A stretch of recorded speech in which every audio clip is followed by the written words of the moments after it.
Hi everyone. Crazy tough times at the moment. Self-isolation, disruption to everything we're doing. You know it's got bad in England when they've had to shut the pubs. It's even happened to my local, the Oaks, and the Globe, and the Sandpiper, and the Nelson, and the Ship, and the Rising Sun, and the Bear. We've heard about this fantastic new idea out of Japan. On-nomi means online drinking. Friends getting together, sharing a drink virtually when they couldn't share one together. So we've invited some of our friends, some of our PH ambassadors, some of the people we work with to have a chat and tell us how they're getting on in this crisis.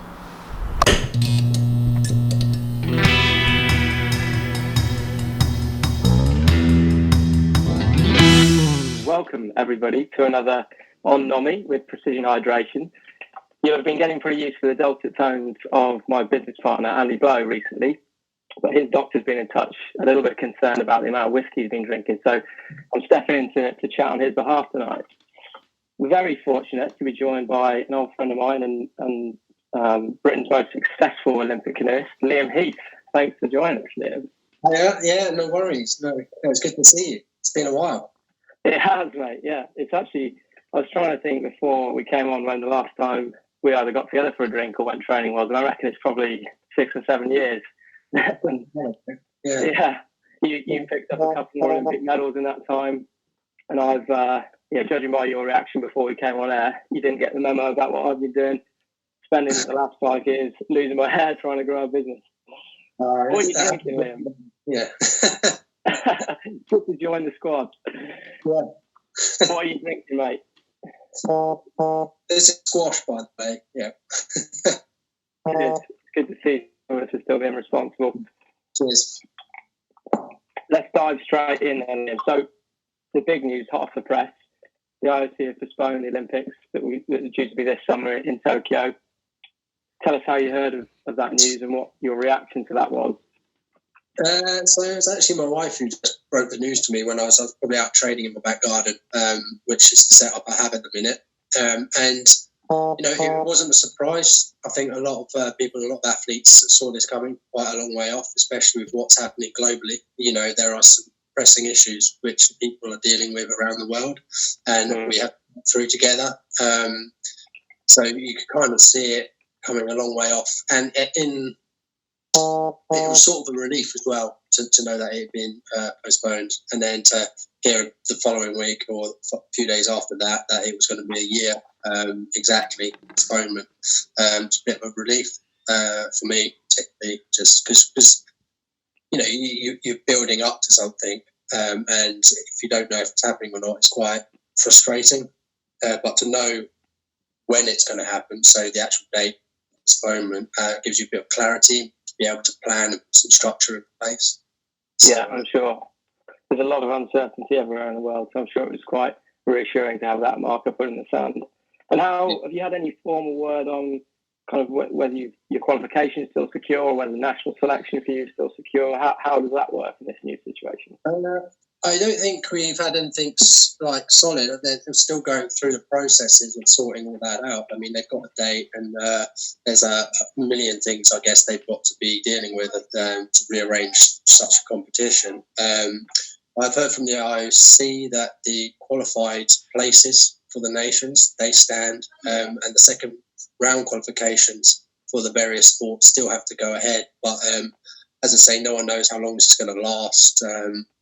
And trying to probably go through processes to put the fairest kind of qualification systems in place. But as I say, it's kind of all speculation, and everyone's dealing with things like daily. Things can change. Yeah. So is there? I know you're in a relatively unique position, given you're current world champion, current Olympic champion. So I guess you would feel a little bit situation and be preparing for this summer. But do you think there might be some athletes who perhaps would have been going this summer that might now not be going next summer? You have no idea. So as I say, you need that target to be aiming toward. Yeah. Mine has been given to me, as in the games is going to be happening between the 23rd and the 8th of next year. Whereas people's qualifications, so people have been aiming towards second round qualification this year, they still don't have those dates, so they can't really put a plan into place. So yeah, it's still a bit of a nail biter for them. I really feel for them actually. Yeah, very difficult. So in your situation, actually, it's quite an interesting one because you were at London, obviously at Rio, very successful at both of those Olympic Games. Do you think kind of that Olympic experience helps you in this situation to digest that news and be able to refocus really quickly? Do you think if this news sort of popped up in 2011 before London, for instance, it would be a totally different sort of situation for you? Yeah, probably. You build experience with every race you do, and the high level competitions are, you get great kind of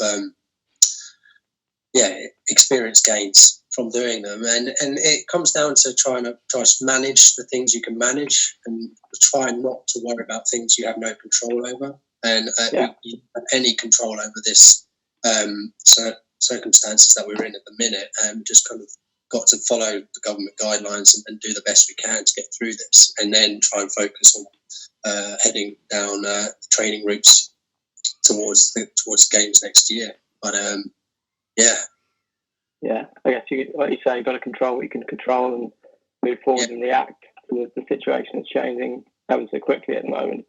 And sort of like high performing athletes' attitudes, you only really want to focus on what you can actually influence, if you know what I mean. So your training and your preparation, and don't spend any energy on the things that you have no control over. Really, so you can really put energy where it's needed. Yeah, and in kind of the preparation talk about that, how comparing to the other two Olympic cycles you've been through now, how do you feel at this stage?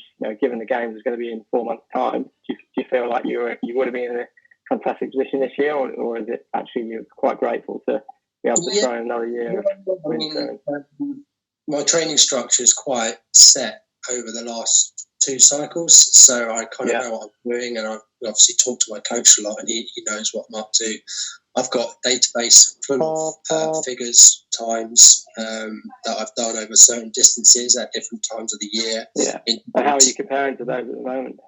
I was hitting everything bang on, basically, even maybe a little bit ahead. So South Africa camp's just gone. It's very warm water, but I was going the fastest over 75 metres than I've ever been. So, hitting the stats and progressing in the way I wanted to, which was really encouraging heading into an Olympic year. But now that everything's kind of been put on hold, there's no reason for that not to happen again next year. So, initially the plan now is for us to maintain like physical levels around kind of October time, when we start the kind of year again, almost a reset, having that build into the Games next year. That's my set at the minute anyway. Yeah, obviously any racing this year is now fully up in the air, Olympic Games aside. So are you going to be putting any markers in the sand as if simulated races through that period to maintain that speed, or how do you go about doing that? Possibly. We haven't talked about it too in depth yet. We're still kind of working on a weekly basis in terms of the training program that we're doing. As it is, there's no competitions happening for this year. But late September it might change. So there might be some national regattas. Honestly don't think there'll be any international regattas or competitions, just because of the impact that this situation is having on the world globally and travel as well. Logistically, I don't think that's going to happen. But to say, if there are competitions put in nationally later in the year, that would be something obviously you want to hit and kind of hit some benchmarks on. And that would be a focus point for us to train towards. At the minute, we're going to be putting in the periodisation. So you've got the right rest ratio to the workload that you're doing. And it's quite hard to motivate yourself for just doing time trials rather than big competition. But it would be probably quite important to do. So you probably have some of those laid down later this year if we're allowed back on the water. We were talking about it before we sort of started recording, but I think out in the back I can see your home home gym / paddle machine setup. Is that where you're doing all your training at the moment? Yeah, I could probably zoom in on that. So, look through. So very professional, mate. Look at that. Quite a nice little setup in a rickety gazebo. But no, I mean, a lot of that you might be familiar with or recognise because I borrowed a lot of it from Way Kayak Club.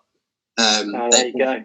They've been incredibly helpful and supportive, allowing me to use this gym equipment, which would otherwise just be sat in the gym because they're not allowed to let any members in. I've also had a few bits of equipment from Bishop Abbey EIS gym, so I had the support from UK Sport and EIS facilities, as well as some paddle machine. So other than not being able to get on the water, you've largely been able to sort of crack on your own at home then, I guess. The paddle machine for fitness, and then you've got quite a substantial range of weights set up to keep the strength. Because if you look into the effects of detraining, the first things that you lose are your aerobic capacity, so your fitness, and then your strength will tail off quite rapidly after that, especially after 3 or 4 weeks, I think. So just say going through that maintaining phase, just keeping the muscle mass and strength in check, basically. Yeah, brilliant. Making a lot of noise in my back garden. I'm sure the neighbours are totally fine with it. And how's everything going at home with the changing routine outside training as well? Because you're obviously getting to spend a lot more time with your little one, I imagine, at the moment, right? Yeah, getting to spend a lot more time. So it's just me, Sarah, and Em, my wife. My wife's working from home full time. Seems like she's working more than she ever has. How many times have you watched Frozen this week? I've lost count. It's Frozen 2 now. It's all about Frozen 2. Yeah. So, a lot of Disney and a lot of princesses on the TV. But we've fallen into a good routine this week. Last week it was a bit up in the air and everyone was kind of finding their feet in kind of like the routines through the day. We put something a bit more concrete down this last week, which has worked actually very well. I think quite an important thing to have in this situation is to actually have a routine. So a new routine. Do something and have kind of specific points through the day, and so try and keep it as normal as possible. We're trying to keep it as normal as possible for Sarah. Trying to keep her entertained, doing lots of arts and crafts. And I think that's transferable to everyone as well. It's something we've been kind of banging on about at work is, although the routine has changed, you can still create a routine around your day, and that routine becomes really important to maintaining productivity and that consistency that's so important in training or work, and kind of changing all up. Yeah, a lot of our friends have been saying how each day is the same. It's like a Sunday almost every single day. So you can have a factor in and then not have it in place, or have a different one in for the weekend. Otherwise, everything just blurs into one. It's a little bit like being on training camp in a weird sort of way. Yeah, you're quite used to it, I'm sure. These days. Great, Liam. I actually have one final question for you before we wrap things up. And Andy, who I work with at Precision Hydration, I always give him a bit of stick for being a relatively skinny triathlete, and he's very proudly attached a chin-up bar to the side of his house for this isolation period. He's trying to get strong on a chin bar, and I wanted to set a marker in the sand for him to shoot for, because I know you're obviously famed in the gym with some strong chin-up numbers. Give him a marker in the sand for a rough 3-rep or single rep max. What are you hanging between your legs when you're doing some heavy chins at the moment? So for me, my max is about 5 kilos to my 85 kilos. 1 rep, but that's a neutral grip, so it's not a wide. It's a neutral grip. Which is engaging a bit more of the bicep and some of the lat one there. There you go. Just progress it slowly. Don't jump in. Andy's about 65 kilos dripping wetly, and so that's a pretty significant step up for him. But He's probably coming out from the right end, if you know what I mean. Starting lighter to get heavy. Yeah. Then the other way around. But I mean, good luck to him. Trying to double his body weight for one rep. I think that's pretty substantial. There you go, Mark on the sound, Andy. Liam said it first. We'll see how he gets on that over the next few weeks. Liam, massive thanks for your insight and all the very best for your training over the next 12, 15 months, in fact, till the games next year. We'll be following you. So we'll Thank you very much. Again soon, mate. Yeah, cheers. No worries. And cheers. Bye. Taking your advice, Liam, making a start. See how we get on with a bit of extra weight on these pull-ups.